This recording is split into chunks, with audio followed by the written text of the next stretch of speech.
안녕하세요. 축구 전문 기자 한준입니다. 아시아 축구가 배출한 역사상 최초의 월드 클래스 축구 선수, 대한민국 대표팀의 주장 손흥민 선수의 위상과 인기에 대해 북한도 두려워하고 있는 것 같습니다. 최근 전 세계를 강타하고 있는 한류 열풍, K-드라마, K-팝의 인기가 북한 주민들 사이에서도 크게 선풍적인 반응을 이끌어내자 남한 방송을 시청한 이들에게 극단적인 형벌까지 가하고 있는 사실이 알려지며 북한 내에 정치적으로 민감한 모습이 나오고 있는데요. 이러한 북한 정부가 손흥민 선수가 출전하는 프리미어리그 경기에 대해 시청 금지 조치를 내린 사실이 미국 정보국의 최신 보고서를 통해 드러났습니다. 이 소식은 영국을 대표하는 일간지 데일리 미러의 국제정치 담당 기자가 보도해 화제가 되고 있는데요. 어떤 일들이 벌어지고 있는 것인지 보도 내용 중심으로 자세하게 소개해드리도록 하겠습니다. 영국 대중지 데일리 미러가 영국 현지 시간으로 2월 14일 저녁에 보도했고 우리 시간으로는 바로 오늘이죠. 2월 15일 새벽에 전달된 보도인데요. 김정은은 북한 주민들이 토트넘을 보는 것을 원하지 않는다며 김정은과 손흥민 선수의 사진을 헤드라인으로 뽑아서 올린 기사입니다. 기사 제목은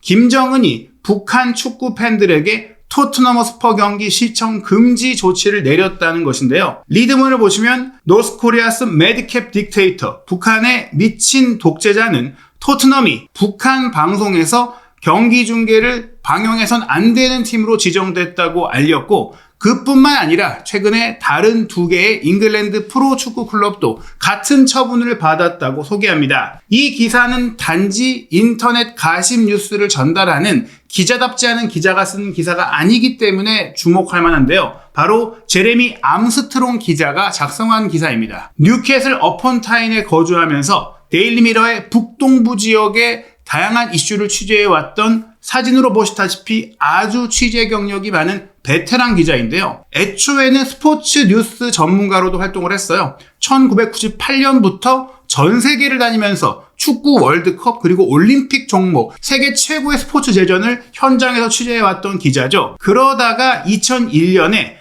아프가니스탄 전쟁을 취재하기 위해 파견이 되면서 종군 기자가 됐고 국제정치, 다양한 국제사회 이슈를 다루는 기자로 업종을 바꾸게 됩니다. 2009년에는 오스트리아에서 열렸던 요제프 프리츠의 재판을 취재했고 또 카누 선수 존 다윈의 이야기, 라울 모트 사냥 등 정말 세계적으로 큰 이슈가 되고 분명한 가치가 있는 사회적으로 공익적 가치가 있는 취재 보도를 해왔던 데일리 미러에서 정말 뛰어난 공신력을 인정받는 기자인 것인데요. 2020년부터는 미러의 전 정치 편집자인 피파 크레라, 가디언의 매튜 위버와 함께 도미닉 커밍스의 봉쇄령 위반 스케트를 파헤친 탐사 보도로도 전 세계적인 찬사를 받은 바가 있습니다. 그리고 지난해 같은 경우에는 가자지구 전쟁을 취재하기 위해 이스라엘까지 방문했던 정말 전 세계를 누비는 기자인데요. 이 기자가 확보한 정보인 만큼 신뢰성 있는 그냥 조회수를 끌기 위해 돈을 벌기 위해 어거지로 만들어낸 혹은 가짜뉴스가 아니라는 것이죠.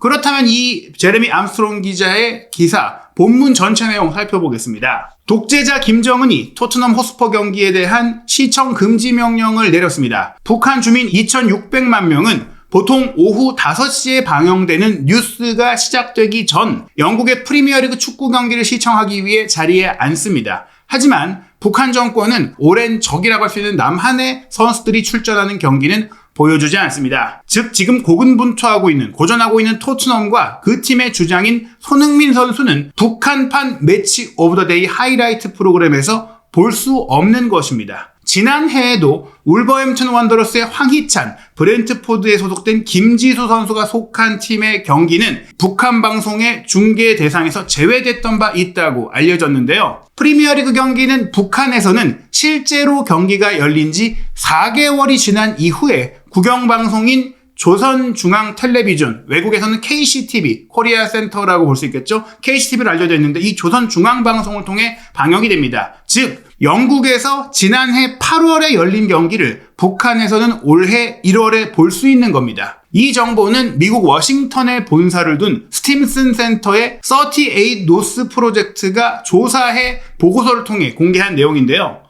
보통 북한 텔레비전 방송은 선전적인 내용, 정치적인 내용이 넘쳐나지만 그 중에서도 북한 주민들이 가장 즐겨보고 부담 없이 보는 게 스포츠 경기라고 해요. 스포츠 경기 중계는 국영방송인 조선중앙텔레비전이 시청자들에게 노골적이거나 또한 근본적인 메시지를 전달하지 않는 몇 안 되는 순간 중에 하나라고 설명하거든요. 드라마나 그 외의 다른 여러 방송들도 기본적으로 정치적인 부분들이 깔려 있고 그런 내용을 통해 운영이 되는데 딱 이 스포츠 중계만이 약간 숨을 쉴 수 있는 탈출구 같은 존재인 거죠. 그러나 이 스포츠 중계에서도 남한 선수들이 활약하고 활동하는 경기는 철저히 차단하고 있다. 마틴 윌리엄스 선임 연구원은 이 연구를 한 이유는 그저 흥미로운 소식이라고 생각했기 때문이지 다른 어떤 의도는 없다고 설명합니다. 이 보도, 이 조사 내용을 통해 어떤 조치가 취해진다거나 어떤 움직임들을 마련할 것은 아니라는 것이죠. 우리는 단지 조선중앙텔레비전에서 축구 경기를 꽤 많이 중계한다는 사실을 확인했을 뿐입니다. 꽤 늦은 시간에 나오긴 하지만 매일같이 재미있는 경기들 또 수준 높은 경기들을 북한 주민들에게 보여주면서 어찌 보면 이렇게 또 축구를 접할 수 있게 하는 것이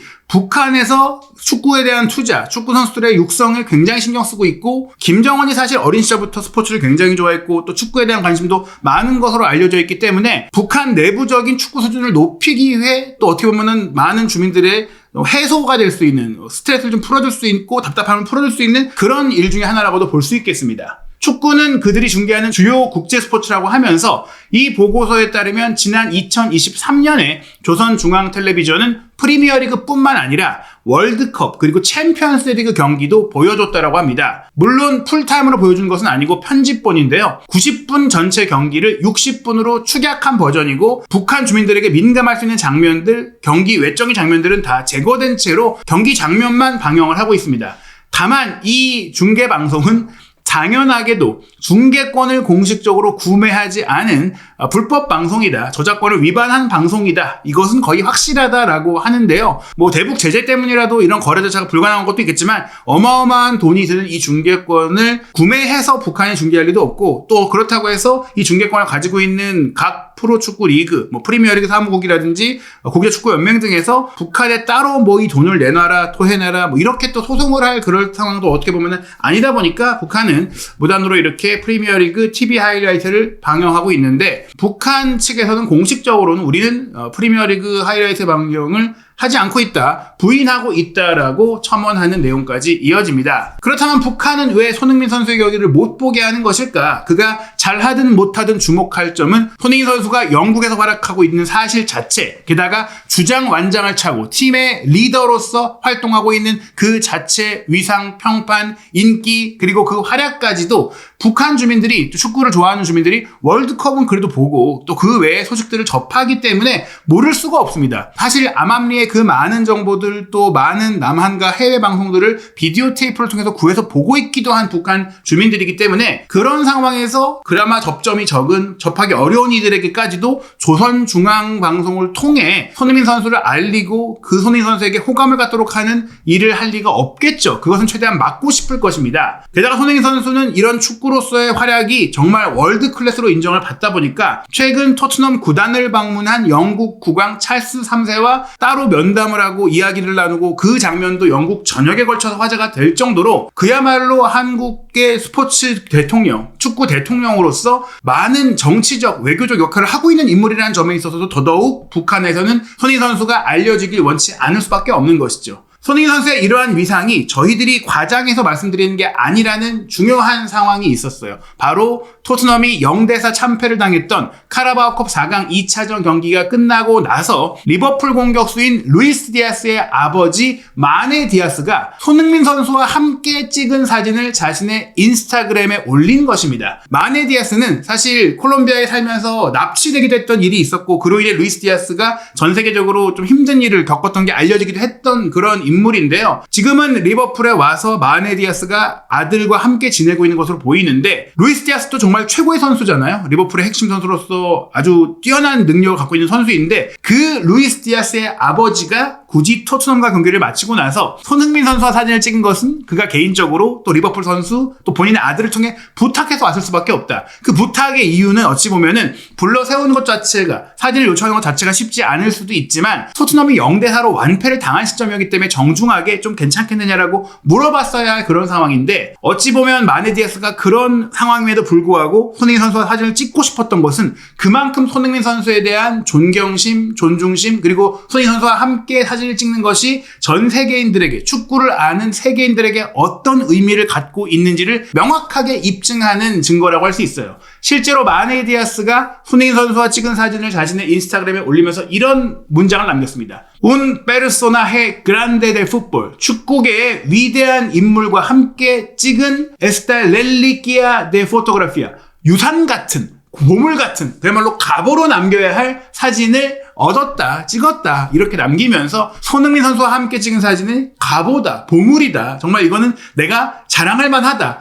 그렇게 이야기를 한 거예요. 루이스 디아스 선수가 함께하는 콜롬비아 대표팀이라든지 또 뛰고 있는 리버풀에 그리고 리버풀이 경기를 치르는 많은 프리미어리그 상대팀 선수들 중에도 분명히 좋은 선수, 스타 선수가 있지만 그 모든 선수들과 다 맨날 사진 찍는 게 아닙니다. 오직 손흥민 선수에게만 별도로 이런 사진을 요청하고 그 사진에 대해서 un personaje grande 그러니까 축구 선수를 넘어 축구계에서 위대한 인물이다라는 표현이 나왔다는 점이 바로 지금 손흥민 선수가 전 세계적으로 받고 있는 평가인 것이죠. 실제 손흥민 선수는 영국 현지 팬들에게도 아주 큰 인기를 누리고 있고 보시는 대로 영국 어린이 팬들에게도 꿈과 희망을 주는 존재로서 그동안 많은 아시아인들 또 한국인들이 유럽 생활을 하면서 인종차별을 많이 겪어왔는데 앞서 말씀드린 K-팝이나 K-드라마, 블랙핑크, 오징어 게임 이런 것들이 충족해주는 면도 있지만 영국에서만큼은 특히 손흥민 선수의 활약과 손흥민 선수가 보이고 있는 태도 그리고 인성, 많은 에피소드들, 웃으면서 항상 즐기는 모습들 이런 것들이 한국인에 대한 호감, 한국인을 존경하고 존중하고 동경하는 분위기까지 이어지게 했기 때문에 그야말로 손흥민 선수가 축구 선수로서 대한민국의 위상을 어마어마하게 높였다라는 것. 국위선양이라는 게 정말 스포츠에서 이제는 거의 없어진 존재가 아니냐, 메달 따는 게 무슨 의미가 있냐 이런 얘기들을 하지만 이런 손흥민 선수 같은 존재의 등장은 그 메달을 통해 더 꾸준히 해외에서 활동을 하면서 국가의 발전과 국가의 위상에 이바지한다는 점에 있어서 손흥민 선수와 같은 헌신, 애국심을 갖고 또 롤모델이 되면서 귀감이 된 선수야말로 그런 병역 혜택이라든지 국가적인 혜택을 받을 자격이 충분하다. 훈장을 받아도 될 선수가 아니냐. 그렇게 생각이 됩니다. 그뿐 아니라 상대팀 선수들까지도 존중하는 손흥민 선수죠. 팬들만이 아니라 일반 대중만이 아니라 선수들 사이의 선수다. 선수들에게도 스타다라는 게 바로 손흥민 선수인데요.